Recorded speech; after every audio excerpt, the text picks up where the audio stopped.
Now, the government says he's banned from the UK, but Geert Wilders has told More 4 News he's coming anyway. The Dutch MP boards the plane to the UK tomorrow, despite the Home Office saying he's not welcome. He's been invited to the House of Lords to show his controversial film, which describes the Quran as a fascist book. And the government fears his views may endanger public security in the UK. So, is this freedom of speech or incitement to racial hatred? From The Hague, Andrew Thomas reports. The film is deliberately provocative. Pages of the Quran turn, highly selective inflammatory passages are taken out of context and intercut with footage of terrorist atrocities. There's no subtlety to the filmmaker's message. Islam, he's claiming, is a violent religion directly responsible for the most atrocious acts of our time. This is the film that will be seen by peers tomorrow. The plan had been for its maker to introduce it. But Geert Wilders has been banned. A last-minute letter from the Home Office telling the Dutch MP that for reasons of community harmony and public security, he would not be allowed into Britain. So with Wilders unable to come to Britain, we headed to Holland. This is already causing a diplomatic row. Mr. Wilders is every bit as controversial in Holland as he is in the UK, but that hasn't stopped the Dutch government complaining to ours. Mr. Wilders, what's your reaction to the ban, to the letter? Well, it's incredible.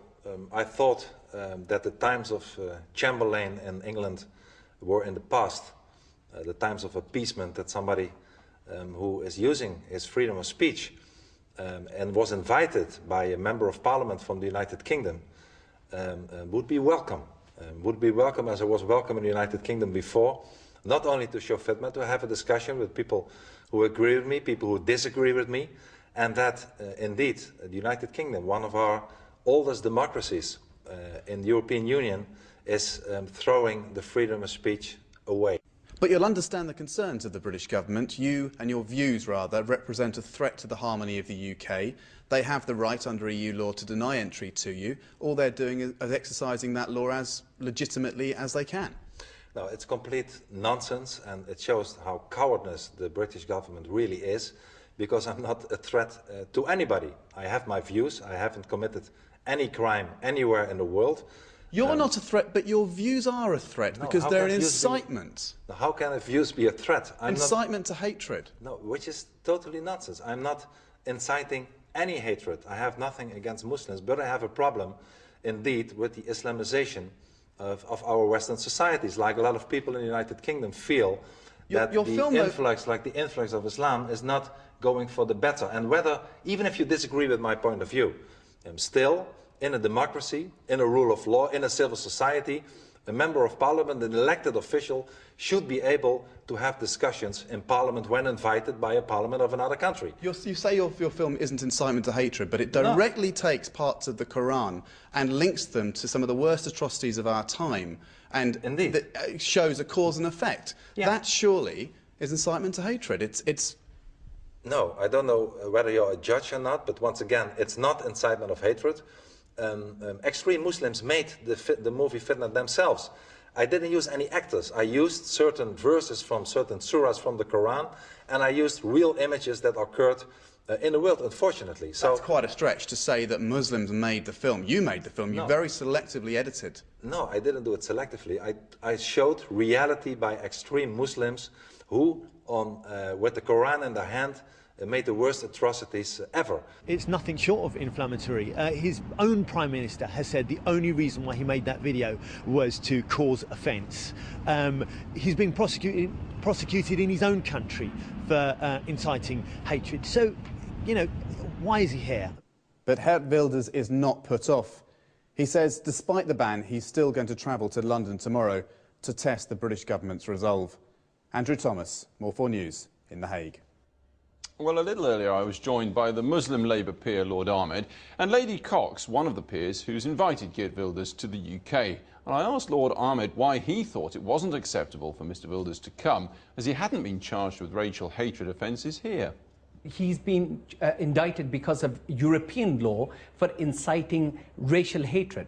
And in this country, he will incite further, because British National Party is already advertising him to be allowed into this country. There are many examples in Europe, because when Mr. Haider was actually elected in Austria, we did not give him any time whatsoever in Europe, and rightly so, because he was inciting hatred against Jewish people. And then whoever's elected and is inciting it, if I was inciting hatred against my Christian friends, and I think that it's right that other people should be putting some sort of restrictions on my movement. That's a fair point, because, Lady Gogh, there is legislation, very relatively recently enacted indeed in this country, that it is an offence to incite racial hatred. It is clear that this film that this man wants to show will, by most people's judgment, do exactly that. I don't agree with that. Of course, I'm not into inciting hatred, but we also do have legislation which protects the freedom to be critical of other religions. People are very critical of Christianity.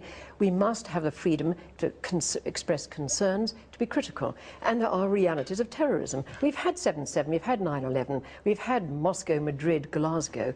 There are serious issues here which need to be discussed, and I would like to see them discussed by the Muslim community. Sure. Well, let me take up that point. The 7/7, no, this is an important point. You raised 7/7. The 7/7 bombers did what they did because of British foreign policy. We know that. They said so in videos. They didn't do it because people were rocking around saying or making films about not liking Islam or that the Quran was fascist. That's the point. Well, if Lady Cox and others want to have a debate on terrorism and those who were responsible for 7/7, I've got no problem with that.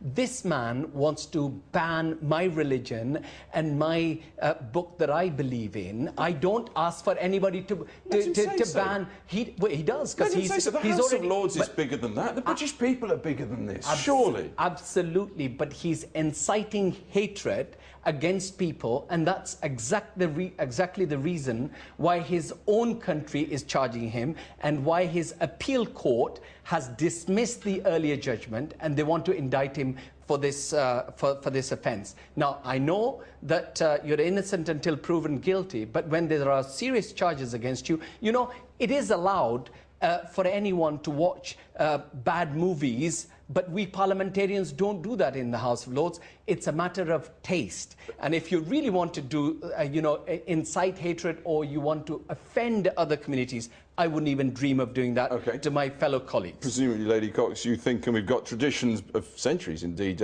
where we've forged this view, that we're frankly more robust. We can deal without legislation with this, can't we? Countless people have died for the principle of freedom of speech. It's one of the most precious freedoms. And to make two brief points, there are those in our society at the moment who want to use the freedoms of democracy to destroy that democracy. And part of those people, we know from the footage which is shown in that film, that do adhere to religious doctrines which they interpret as ways of inciting and justifying violence.